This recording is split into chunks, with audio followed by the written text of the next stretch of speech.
Today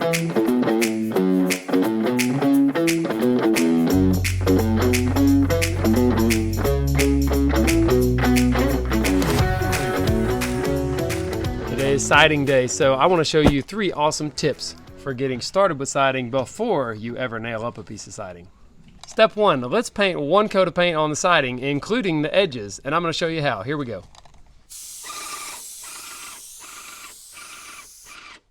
Nailed it. Alright, so to speed up the process of painting the edges of these, we're going to spray them all together in one bundle. We're going to call it gang spray, like gang rip, like gang cut, okay? So, also you waste less paint by doing this. Let's see some of that painting action. Woo.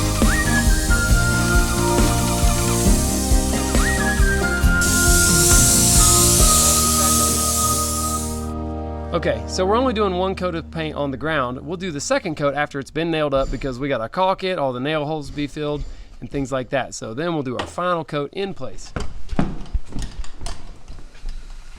So it's super important to nail your siding to the studs.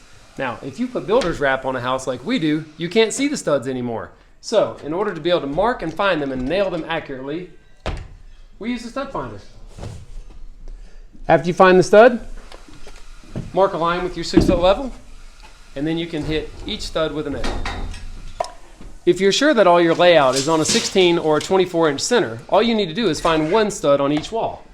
Then, just hook your tape on the first stud, the center of it, and then every 16 inches, there is another stud. Number 3, we're going to install this thin shim behind all of the window trims so that the trim boards lay flat.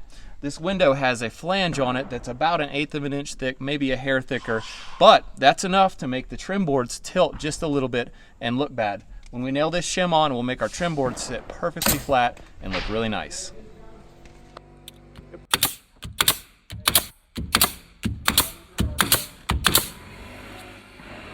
I think it's called FRP board. Maybe somebody can tell me what that stands for.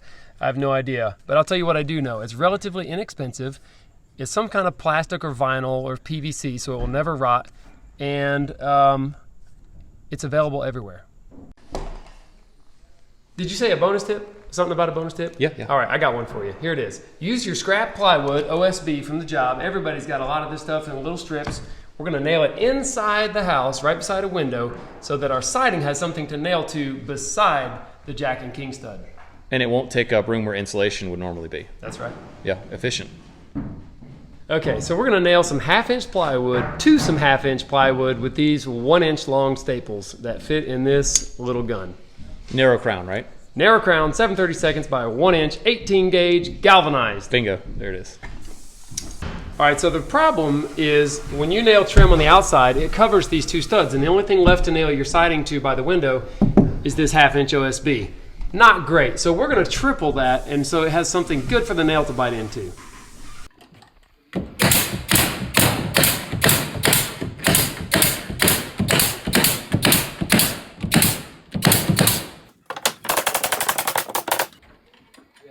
Nailed it.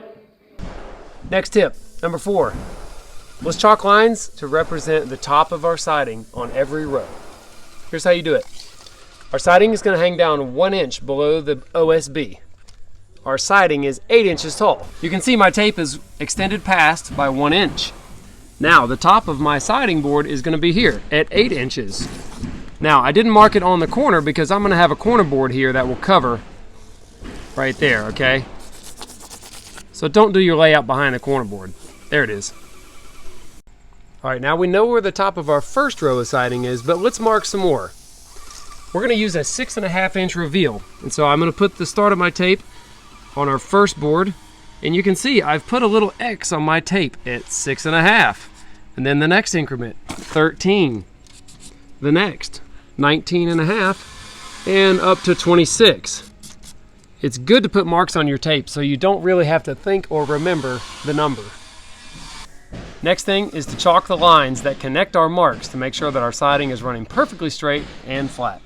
If it was easy, everybody would do it.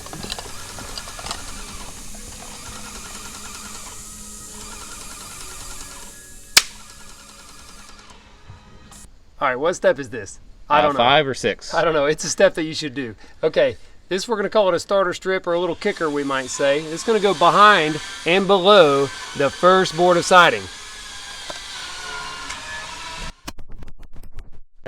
So we're going to rip a couple 100 feet of this out of scrap pressure treated wood, maybe some decking boards or something like that. And the purpose is to tip the angle of the first piece of siding to match the angle of all of the other pieces of siding that are overlapping another piece. Bingo. Nailed it. Cool. That's a wrap on our siding prep video. I hope you enjoyed it and learned something. We'll see you next time. So this here is what happens when your boss is too cheap to buy some real sawhorses. So we just improvise, adapt, and overcome the situation. That's all there is to it.